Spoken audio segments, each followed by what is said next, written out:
this year we are seeking to give examples of investigative journalism and the stories behind the stories, and the stories that are often ignored or are distorted in the media.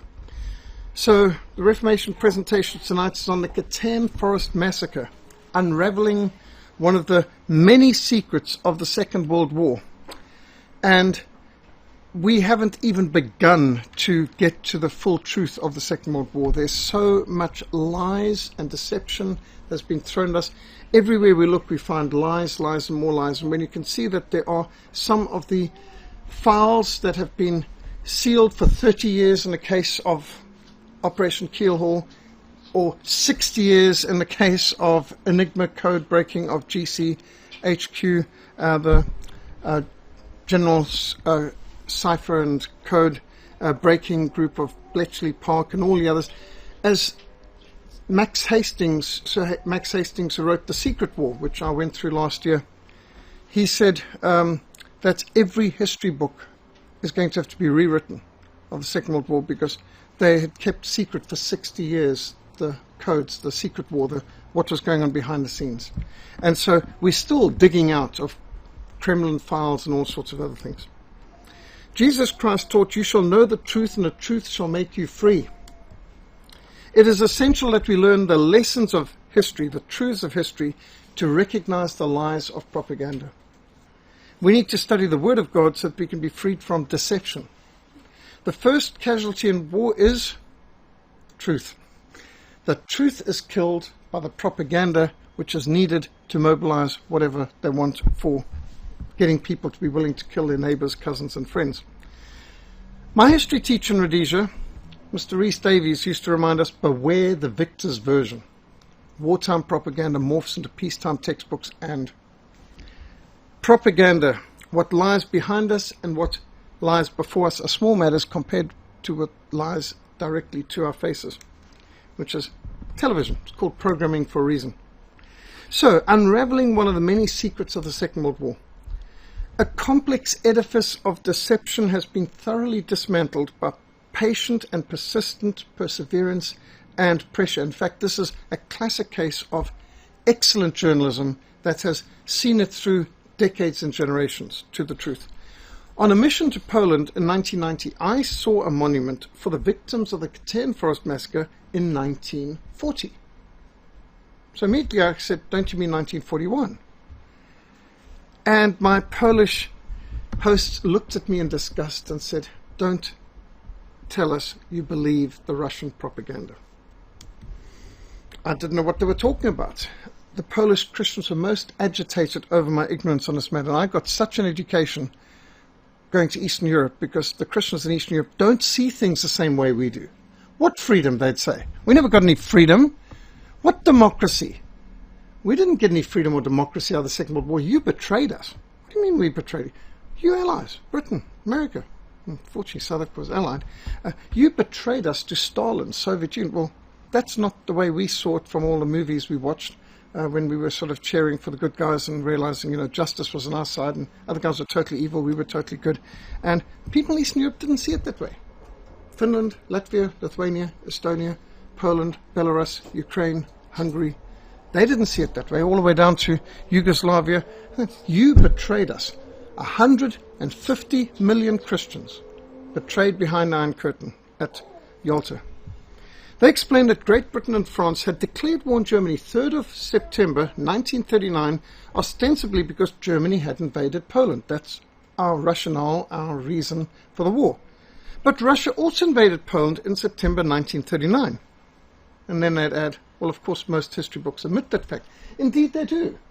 Not only did the Soviet Union invade Poland in 1939, they invaded Hungary and Romania in 1940, and they also invaded Latvia, Lithuania, and Estonia in 1940, and they invaded Finland in 1940, the Winter War. That's a lot of invasions for a country that became our ally in the fight for justice, freedom, and democracy.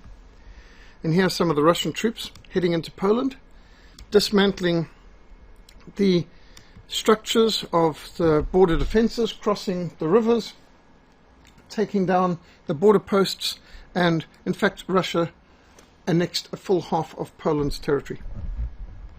Here's an insidious Russian piece of propaganda where you can see a Soviet soldier with his red star and all that, even his belt buckle and his helmet, and there's a Polish officer, that's a Polish officer's cap, and he's depicted as a coward hiding in the corner with a dagger to stab him in the back with, which is a real dishonest and very slanderous kind of propaganda poster to depict the Polish officer corps as backstabbers and cowards, which of course is just not fair. And here are Polish officers being marched off to prison. The Katyn forest is deep in Soviet territory, they pointed out. I mean, there is Moscow, and here is Smolensk, and there's Katyn next to Smolensk. There's Warsaw. In fact, you'll notice that Katyn is far closer to Moscow than it is to Warsaw. How is this meant to be in the site where the Germans massacred the Polish officers, all of whom came from eastern part of Poland, which had been annexed by the Soviets? All the Polish prisoners captured by the Germans survived the war, and all the Polish prisoners captured by the Russians were murdered. Over 22,000 Polish prisoners, including over 8,000 officers, were murdered in cold blood by the Soviet NKVD, what originally was the Cheka, became the NKVD and later became the KGB, in the spring of 1940. When this crime was discovered, Soviet Union, Stalin's Soviet Union, was an ally of Great Britain and of the United States of America. Therefore, they found it more convenient to attribute the Russian atrocity to their German enemies. The Polish Christians inform me that the British, Americans, and French chose to participate in judicial fraud at the Nuremberg trials by indicting the German army with what were plainly communist atrocities committed by Soviet Russia, and everyone knew that. In December 1941, the head of the London-based Polish government in exile, General Władysław Sikorski, inquired of the Soviet dictator Joseph Stalin what has become of the Polish prisoners of war captured by the Soviets during the invasion of Poland in September 1939. Here's General Sikorski meeting with Stalin, and Stalin assured Sikorski all Polish prisoners of war have been released. I mean, you kind of wonder what kind of liar this man was that he could just so blatantly say this to one of his allies. Stalin assured Sikorski all Polish prisoners of war had been released. Maybe he's thinking of dropping them into a mass grave. He opined that some may have moved to Manchuria. In 1943, a German intelligence officer, Rudolf von Gersdorf, serving with the Abwehr, received reports about mass graves of Polish military officers near Katyn. A ditch 28 meters long, 16 meters wide was found, which contained the bodies of over 3,000 Polish officers piled up in 12 layers. This was only the first of many such graves to be unearthed. German soldiers unearthed numerous mass graves of many thousands of Polish officers who had been massacred in the Katyn forest near Smolensk. The German news reports claimed this was just yet another evidence of the war crimes and atrocities committed by the communist commissars of the Soviet Union. And here's the newspaper announcing it the next day, the 14th of April 1943, in Polish. This is a Polish newspaper reporting, and this is how the people first came to hear of what had happened to their relatives. And these are some of the historic pictures. Notice it's not just, when we speak about the Katyn Forest Massacre, it actually includes Kalinin and Kharkov. It's become a term for all the massacres of Polish prisoners in different parts, even though Katyn was the first place they were discovered, so it's the term that's now used as a general. These are pictures of the Katyn forest where the mass graves were unearthed, and they came across layers upon layers upon layers of soldiers. When the German government announced the discovery of the mass graves in the Katyn forest, the London-based Polish government in exile, headed by General Sikorski, requested an investigation by the International Committee of the Red Cross. Stalin immediately severed diplomatic relations with Poland's government, claiming the victims had been murdered by the Nazis. Now, spot the logical inconsistency here. If they were victims of the Nazis, why was Stalin severing diplomatic relations with the Polish government in exile for wanting an independent investigation to the matter? I mean, this is about as clear an admission of guilt as you can have. It's like in the Rhodesian War, the murder of the British Pentecostal missionaries at Elam in 1978. The World Council churches who were funding the terrorists, the ZANU-PF terrorists of Robert Mugabe, they immediately said, oh, this was done by Rhodesian Selous scouts. Interesting. But immediately after the war, 1980, Robert Mugabe forbade any memorials to be set up, any memorial dates, anything to be done for the Elam missionaries. Nobody was allowed to hold any memorials. He ordered that the name of the school, the Elam Mission School, be changed. And when I visited, it was called the Eagle School. And they just changed the name a little bit. And then any memorial that was set up for them was immediately demolished. Well, if this was done by the Rhodesian forces, then why is the communist government not drawing everyone's attention, having the memorials, erecting the memorials, having Robert Mugabe go there to lay wreaths?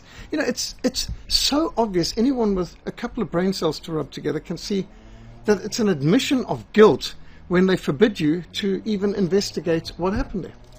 But this is what happened. The German government brought in a European commission of 12 forensic experts and their staff from Belgium, Bulgaria, Denmark, Finland, France, Italy, Croatia, the Netherlands, Romania, Sweden, Slovakia, and Hungary. Some of these obviously are neutral countries. Polish, American, and British prisoners of war were also included in the investigation. Senior. They chose the best forensic experts from all of these countries and gave them everything they wanted. You investigate.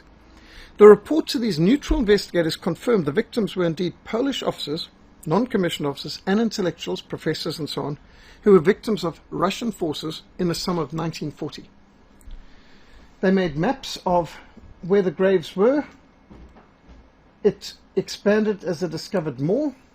And here's, for example, the actual mass graves, and they started to inventory them and started to get details right down. Notice the hands tied together.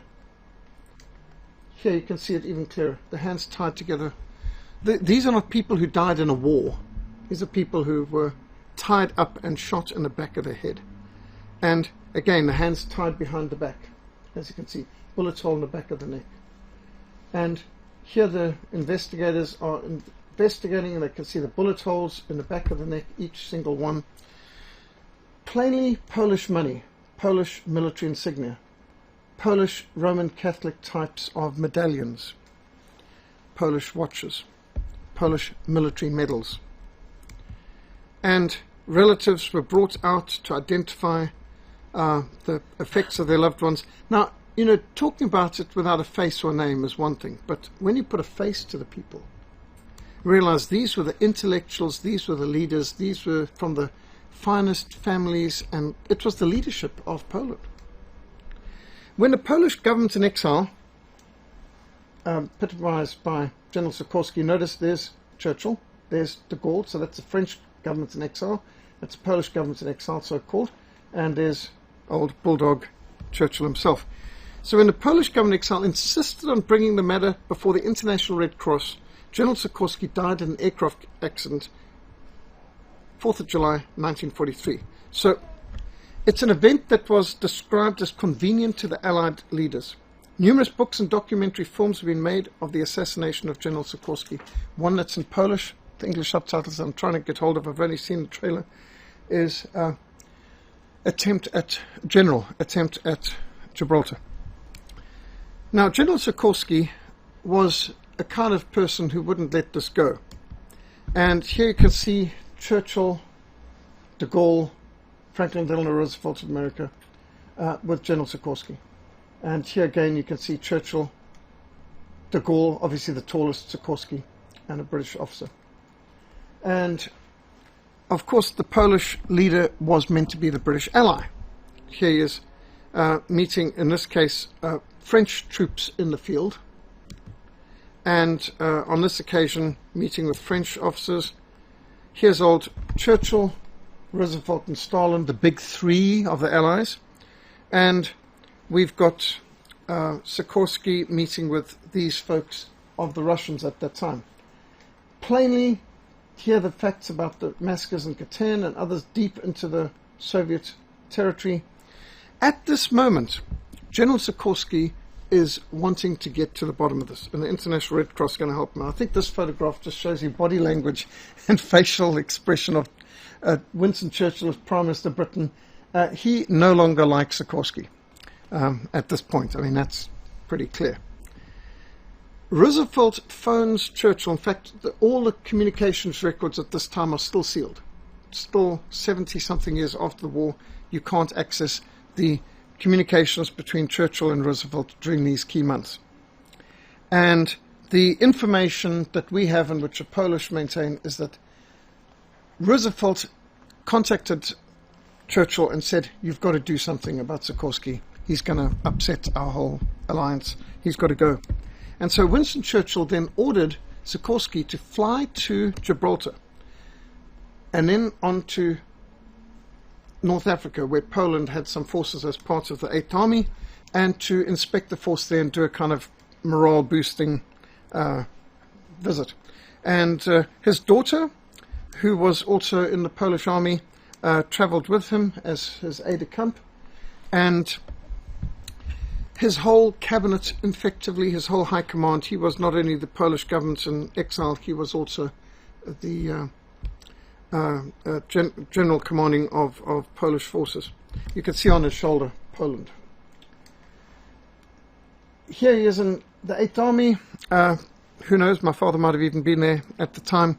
And after visiting North Africa, he flew back to Britain, but on the way stopped at Gibraltar, as he had to refuel his American Liberator, and just something like 8 seconds after takeoff, it crashed into the water. Here's a picture of it under the ocean, the Mediterranean, just off Gibraltar, which is a little British enclave at the very southern tip of Spain and at the edge of the Mediterranean. Everybody died in the plane. Only survivor without any injury, the pilot. Extremely suspicious. Next to nobody in Poland believes to this day that this was an accident. In fact, the evidence has come out overwhelmingly, shockingly on the side of an assassination. The propeller of one of the planes is in Gibraltar as a memorial. General Sikorsky's memorial in Poland.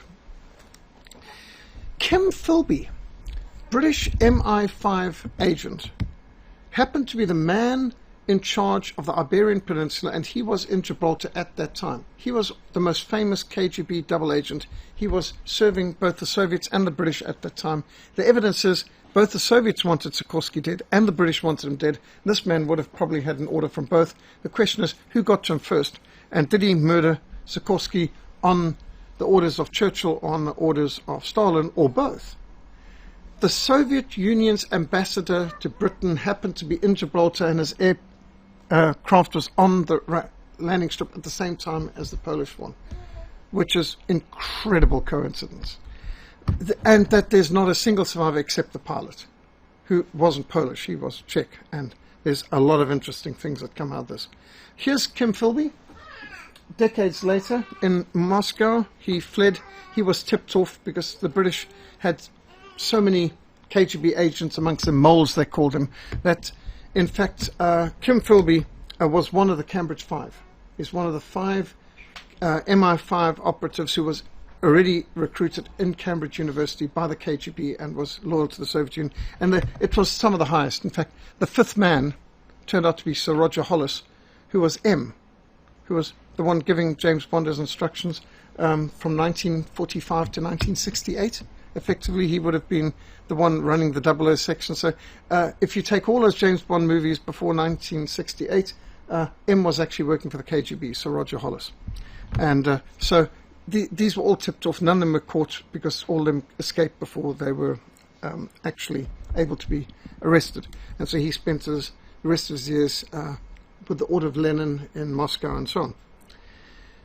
The Polish government later, when they achieved their freedom in 1990, they brought the body of General Sikorsky back from England and reburied it in Poland. Now, Stalin and Churchill became the best of buddies during the war. The British actually produced this kind of nonsense. This man is your friend, Russian. He fights for freedom. Hammond, Sickle, Red Star. I mean, this is just such blatant lies. It's staggering. The Soviets hastened to orchestrate an alternative Soviet version of the now disclosed massacre to claim that the Polish prisoners of war had been massacred not by the Soviets but by the Nazis. Nikolai Burdenko, president of the Soviet Academy of Medicine, presided over a commission appointed by Stalin to investigate the incident a year later. Burdenko claimed to have interviewed more than 100 eyewitnesses, who we don't have named, who swore that the Nazis had massacred the Polish prisoners of war in autumn 1941. At the Nuremberg Tribunal in 1945-46, the German military were proclaimed guilty of shooting Polish prisoners of war in the Katyn forest. So the Soviet version of the Katyn massacre moved from wartime propaganda into school history books, which is what I read in Rhodesian, which I believed all the way through till 1990. The Germans shot Polish prisoners of war in the Katyn forest in 1941. I remember thinking, that's disgusting. The Polish-Soviet crisis threatened Western Soviet relations, and British Prime Minister Winston Churchill and US President Franklin Roosevelt were torn between the commitment to their Polish ally, which probably wasn't that strong, and the demands of Stalin, which was obviously uppermost in their minds. In private, Prime Minister Winston Churchill agreed that atrocity was most likely carried out by the Soviets. According to Edward Razninsky, Churchill admitted on 15th of April 1943, that's 2 days after the Germans released information, during a conversation with General Sikorsky, alas, the German revelations are probably true. The Bolsheviks can be very cruel. There's a man who praised Stalin to high heaven. However, on 24th of April 1943, Churchill assured the Soviets, and we have this decrypt, we shall surely oppose vigorously any investigation by the International Red Cross or any other body about Katyn. As he said, truth should be protected by a bodyguard of lies. Classified UK documents concluded that the Soviet guilt was a near certainty, but the alliance with the Soviets was deemed to be more important than the moral issue. Remember, why did Britain go to war? To protect Poland. And now?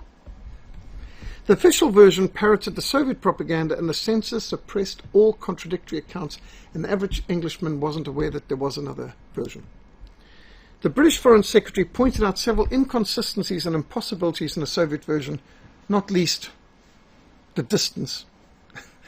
That this was not where the prisoners of war were captured. Why would the Germans have taken them all the way to Katyn to kill them? And anyway, why is it that none of the ones who died there were from the western zone, captured by the Germans? They're all from the eastern zone. Churchill's post-war account, remember he wrote a 6-volume history of the Second World War, skirts over the Katyn massacre in one paragraph. He refers to the 1944 Soviet inquiry which attributed guilt to the Germans, adding cryptically, belief seems an act of faith.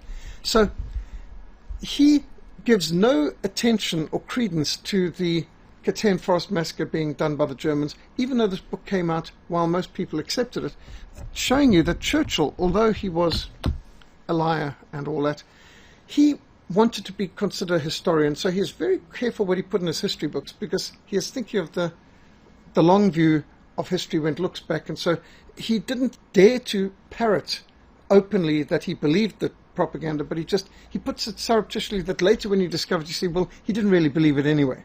But so he's hedging his bets. When US Navy Lieutenant Commander George Early produced a report concerning the massacres and concluded they were committed by the Soviet Union, President Roosevelt ordered Early's report to be suppressed. When Early formally requested permission to publish his findings, the President issued a written order forbidding it. I mean, the President is concerned on this micromanagement level? Are we not fighting for freedom? Early was reassigned, spent the rest of the war on a remote island of American Samoa. I mean, that's got to be about as remote as you could be, somewhere in the Pacific where he wasn't able to communicate with anyone, basically. Stuck him there amongst the cannibals or something. At the end of the war, these sections of Poland, or these sections of Germany, were given to Poland to make up for the half of Poland that was stolen by the Soviets. So 15 million Germans lost their homes and were either killed or forced out as refugees. And the Poles who had lived in the east of Poland, which now the Russians annexed, were shifted over. And so you had this massive, biggest forced removals in history of the world. 2 senior American prisoners of war, Lieutenant Colonel Donald Stewart and Colonel John Van Fleet, were taken by the Germans to Katyn for investigation, and they submitted a report after release in 1945 that the Soviets were definitely responsible for the massacre, and they gave the medical, forensic and other evidence. George Marshall, that's the Chief of Staff of the U.S. Forces, Assistant Chief of Staff for Intelligence, Major General Clayton Bizzle, destroyed the report. Didn't just seal it or file it, destroyed the report. That is criminal by any level that you can think, to destroy evidence of a major war crime. During the 1951 to 1952 congressional investigations, General Bizzle defended his action before Congress, arguing it was not in the United States' interest to antagonize the Soviet Union, which was America's ally. Whatever happened to fighting for freedom and justice and all that sort of thing? The Americans and British reported in their diaries that they were embarrassed by the Soviet inclusion of the Katyn Forest Massacre in indictments against the German military at Nuremberg, because everyone knew it's fraud. The Soviet general Roman Rudenko at the Nuremberg tribunal stated, "One of the most important criminal acts for which the major war criminals are responsible was the mass execution of Polish prisoners of war shot in the Katyn forest near Smolensk by the German fascist invaders." Katyn was the worst massacre of prisoners of war in history, he declared. This is the Soviet justice. For sheer bare-faced hypocrisy, this accusation was classic. All present at the trial, including the one making the accusation, knew this was judicial fraud and farce.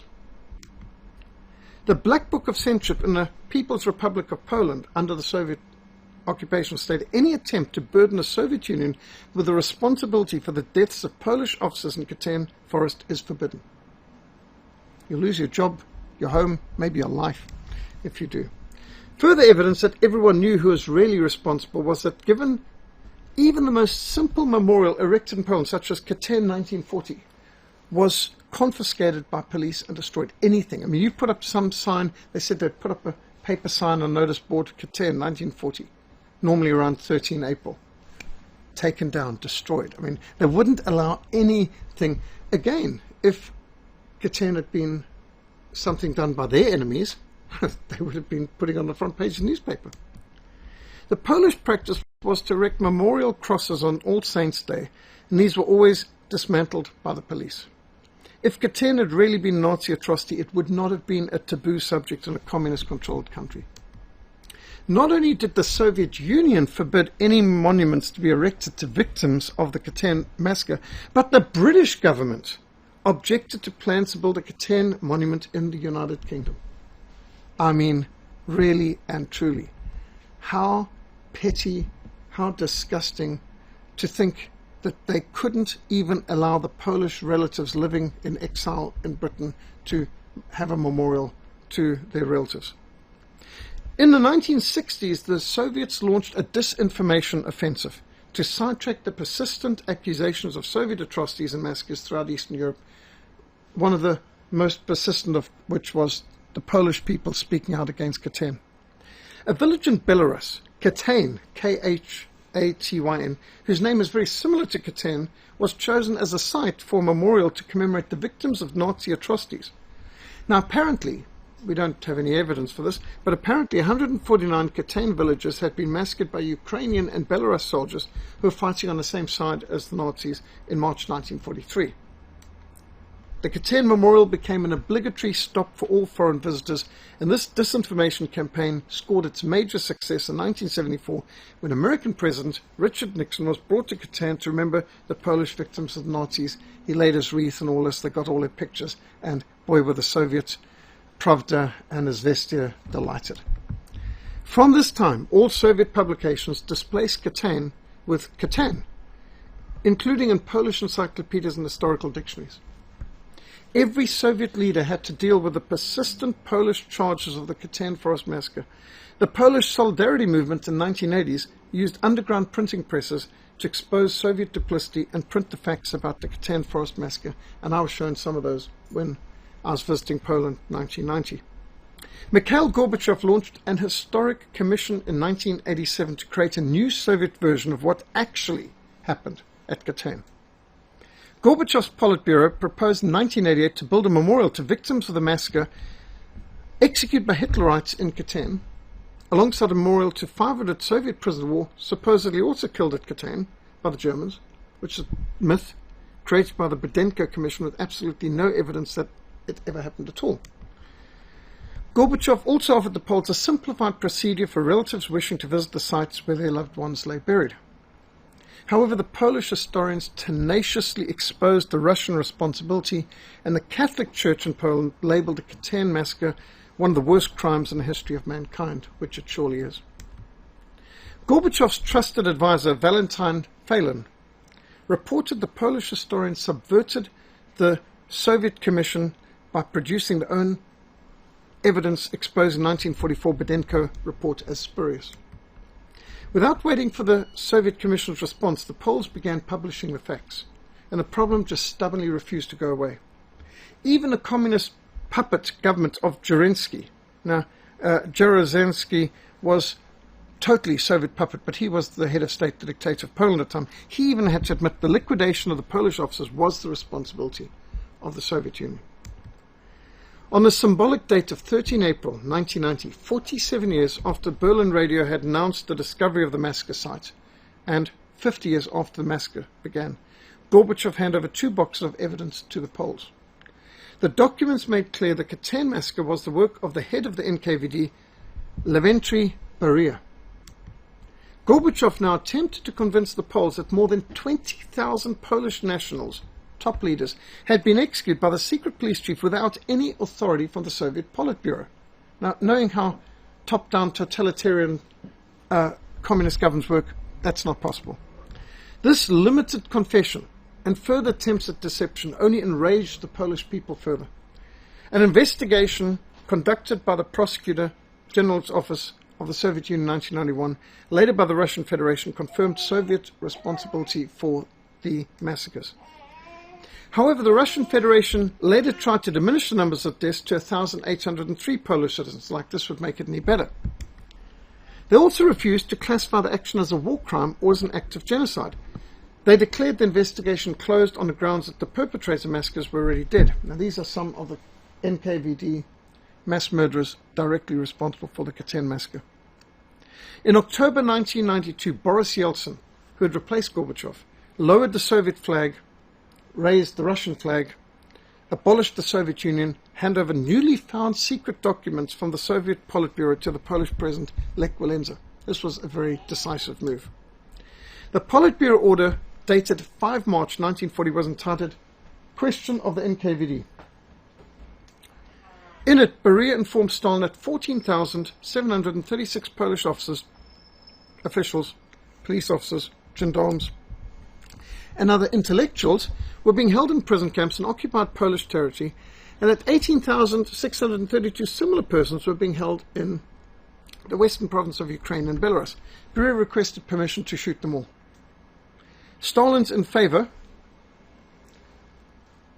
bold, over the top of Beria's question, and 3 other Politburo's members also signed, and 2 more approved the execution order by phone.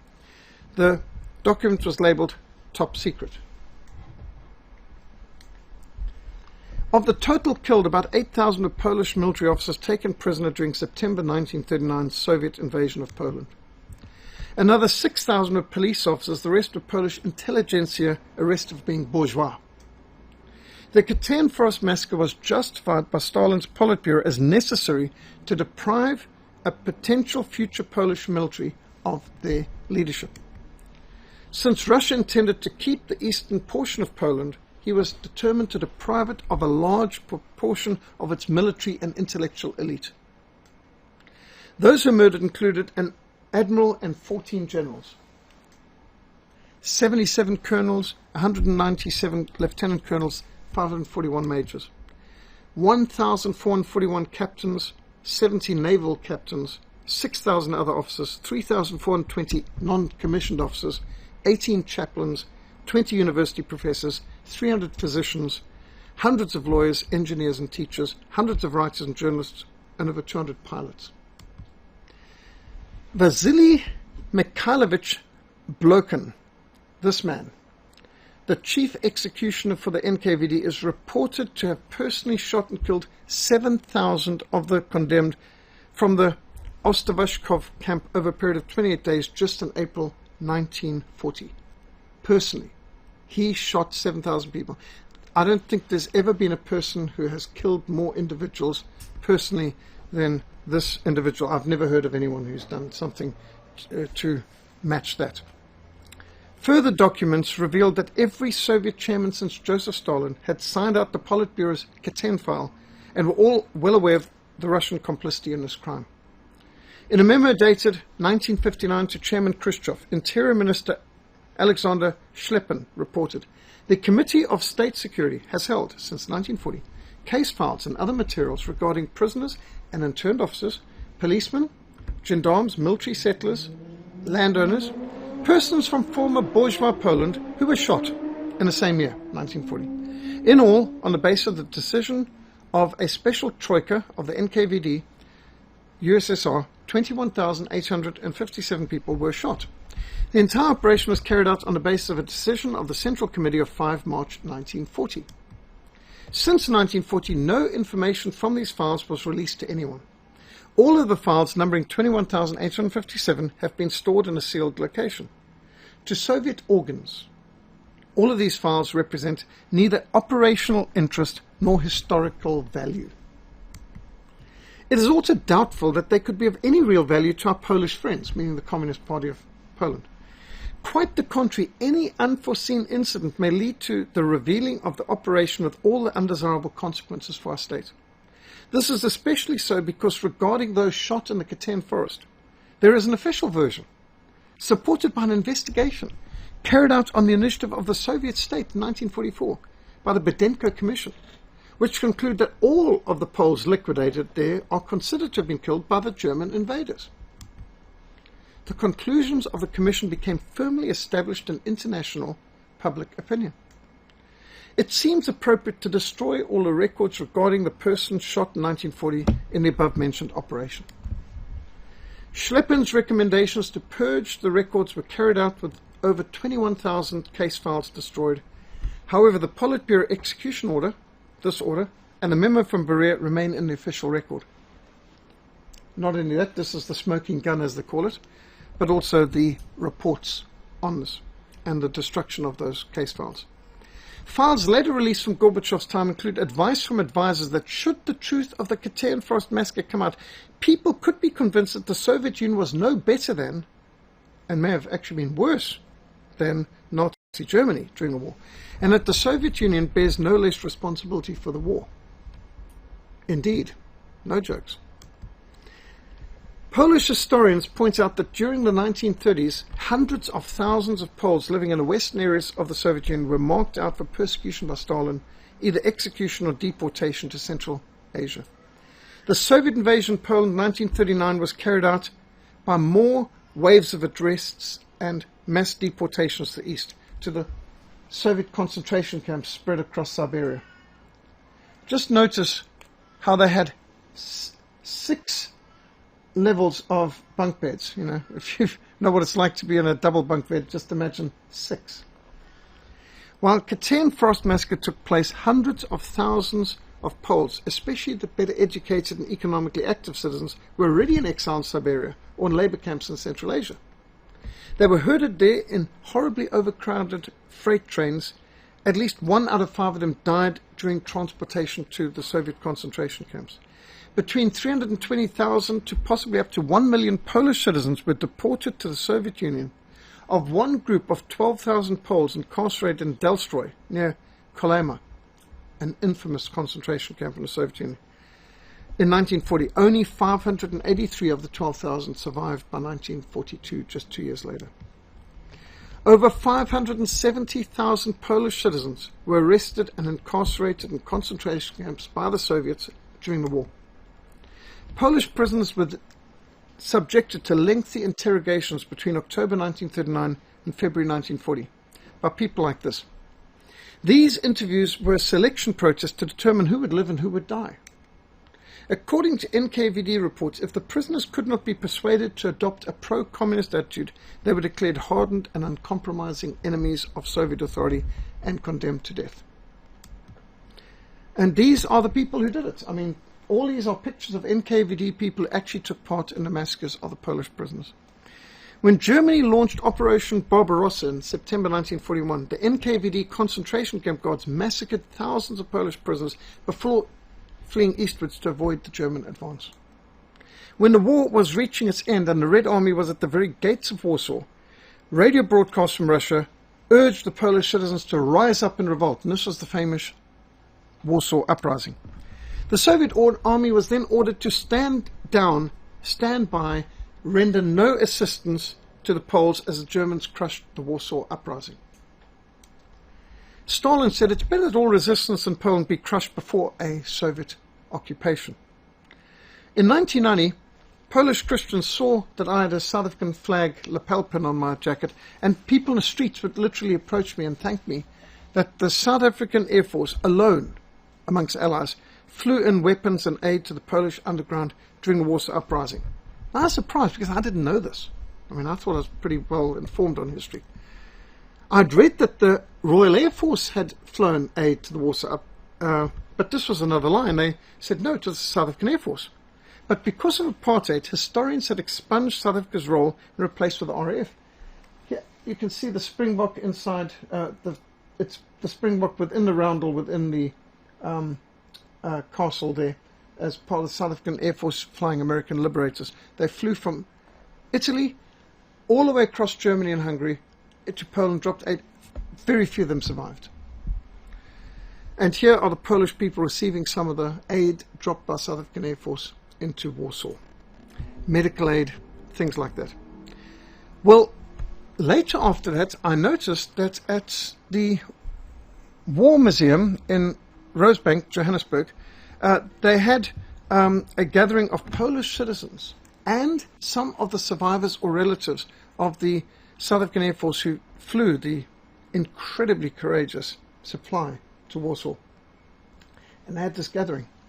And I went to the museum shortly after this, and I saw the pictures on the walls of this.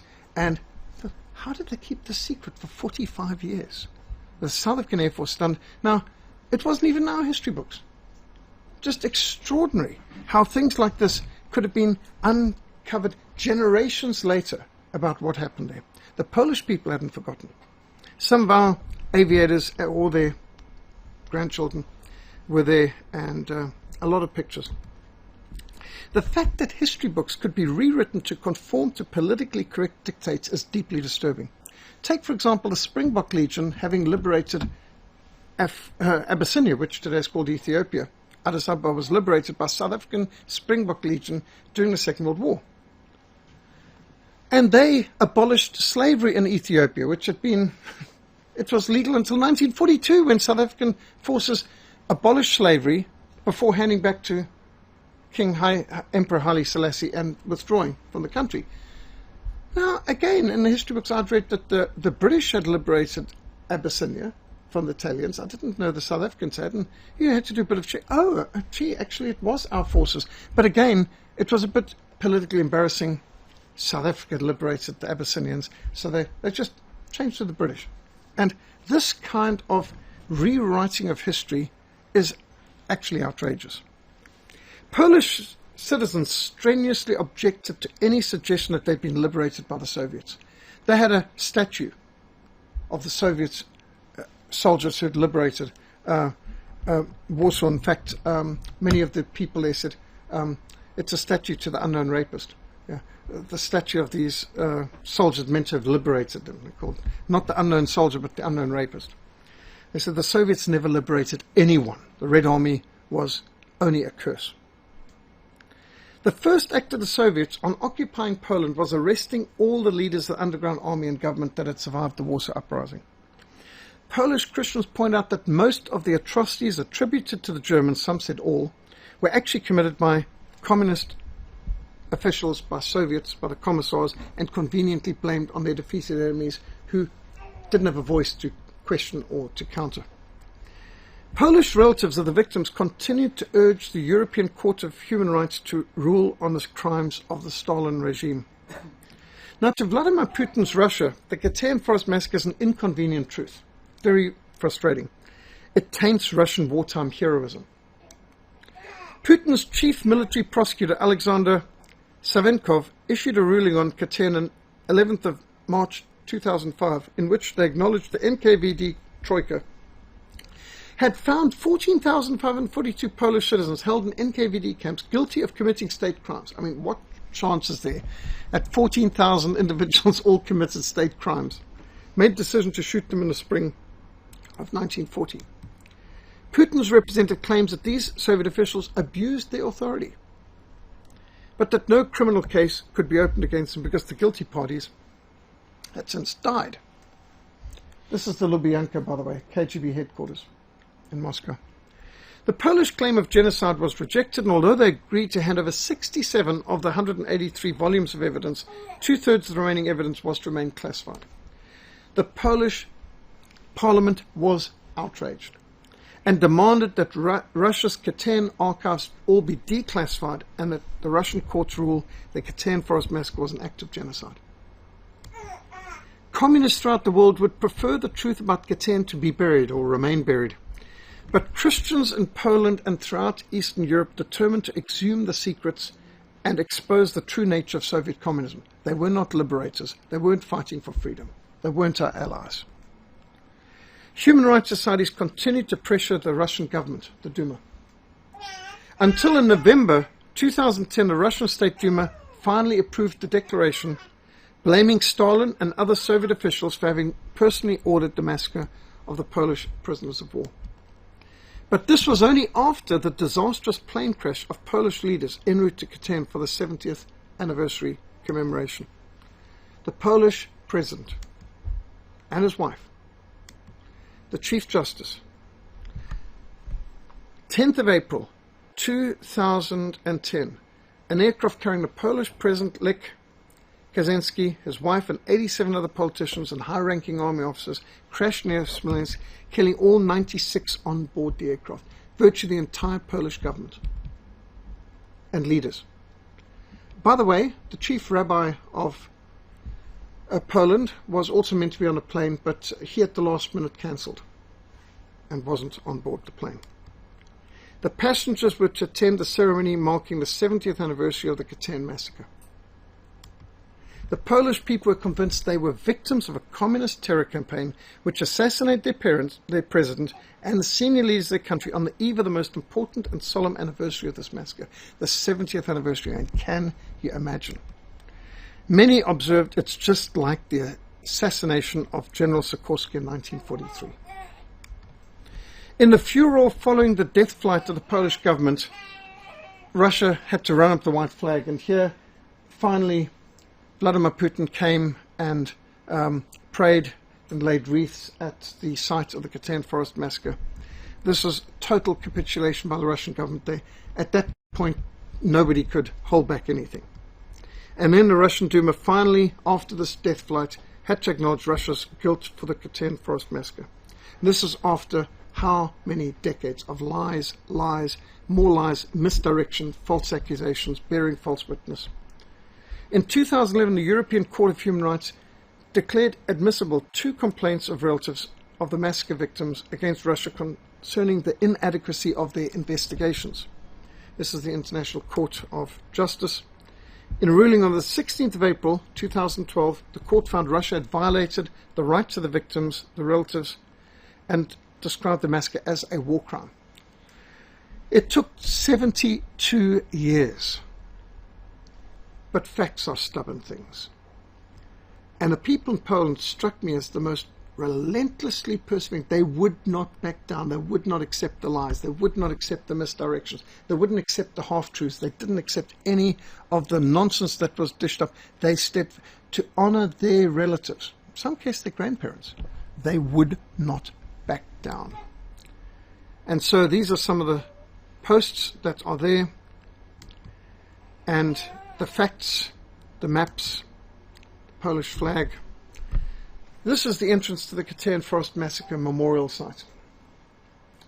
And you can see 3 crosses, Katyn, and then the names of the other 2 sites where major massacres took place. In New York, the Polish have a memorial of the Polish officers stabbed in the back by a rifle bayonet in the back. And that's, you can see Katyn 1940. That's the Polish citizens in New York have set up that memorial. There are different memorials set up at the sites, but here you can see Katyn 1940. This is for the Warsaw Uprising, 1944, where they also commemorate the South African involvement in helping them, the only allies who tried. 2 Peter 2:19, they promised them freedom while they themselves are slaves of depravity. You could write that over all the so-called liberators. They promised them freedom, but they themselves are slaves of corruption. When the German forces took Ukraine, idols of Lenin, you can see Lenin's name upside down and Lenin's bust toppled down. Propaganda kills. The thing is, the hate propaganda, like the propaganda being whipped up right now against whites in South Africa, against farmers and Afrikaners in particular, it's got deadly consequences. Propaganda isn't just a lie. Propaganda actually kills. It killed the Poles. It killed the Tutsis in Rwanda. Propaganda leads to the deaths of many innocent people. As my history teacher reminded us, beware the victor's version. If you are seeing something in a Hollywood film or reading it in a textbook or in a newspaper, you've just got to immediately question, what's the real story? Why are these cocaine-sniffing, antichrist, blaspheming drug addicts telling me this? Why should I believe anything these antichrist pagans want to tell me? Hollywood hates Christ. They are the most blasphemous industry on the planet in the history of mankind. Everything they say should be questioned. More than questioned, discarded. The truth sets us free. That is why it's absolutely essential that we know the truth of history to recognize the lies of propaganda. Now, we've had a lot of presentations on history in the last 13 years of Reformation Society, Thursday nights here. We've put some of them in this Understanding History, MP3, there are others. But we continually need to study the truth in the Bible to be set free from the deceptions of the world. This world is full of lies. And this is one that a whole nation has worked at to get the truth. And it took them 72 years. But they got the world to acknowledge the truth ultimately. It took time. Even the perpetrators, or at least the representatives of the nation of the perpetrators. You shall know the truth shall make you free. How many other lies are there out there in public consciousness that need to be exposed? Well, we've tackled a few of them at previous Reformation Society presentations. This is important because we're a mission to the persecuted, and we particularly want to speak up for those who are persecuted for their faith. Their stories are not normally told. Hollywood has made how many films on the Katyn Forest Massacre? None. There's one made by Polish people, in Polish, English subtitles, well worth seeing. And you can watch it free on YouTube. These are some other useful books that I've come across which document the Black Book of Communism from the Russian archives of the Kremlin, documents the Katyn Forest Massacre, amongst other things, as a Soviet war crime.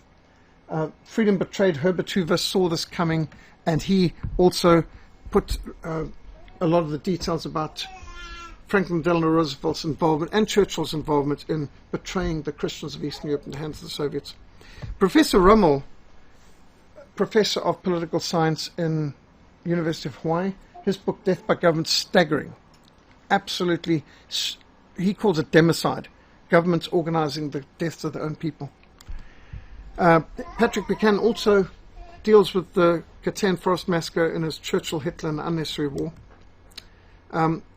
Peter Padfield's book on Hess, Hitler and Churchill also refers to the betrayal of the Polish people. Nicholas Bethel, in his book on The Last Secret, which is hardly the last secret, but when this book came out in 1975, after 30 years after the Operation Keelhaul, the betrayal of 3 million Russians and East Europeans forced back to the NKVD at that time to be massacred. James Bark, a journalist, French-speaking journalist from Canada's book, Other Losses, absolutely staggering. More German soldiers died as prisoners of war after the Second World War than died during the war on all three fronts through 6 years. More died in 1 year after the war in prison camps. Most of them killed by Eisenhower. And, of course, millions more died of starvation, and many in the next 10 years that there were slaves in Siberia, the Soviet Union. Many millions of German prisoners of war who handed themselves over to Allies were actually forced marched over to the Russians to be handed over to the Soviets to work as slaves for the next 10 years. Of course, most didn't live that long. But the staggering truth unleashed by James Bark, what he documents about the atrocities committed. As Patrick Buchanan said, everyone thinks they know what the Germans did, but what nobody knows is what the Allies did to the Germans, because those atrocities were just shelved. You're not allowed to talk about. So, these are just some of the previous presentations we've dealt with at the Reformation Society. Any questions, any comments? Of course, we'll be uploading these on the web.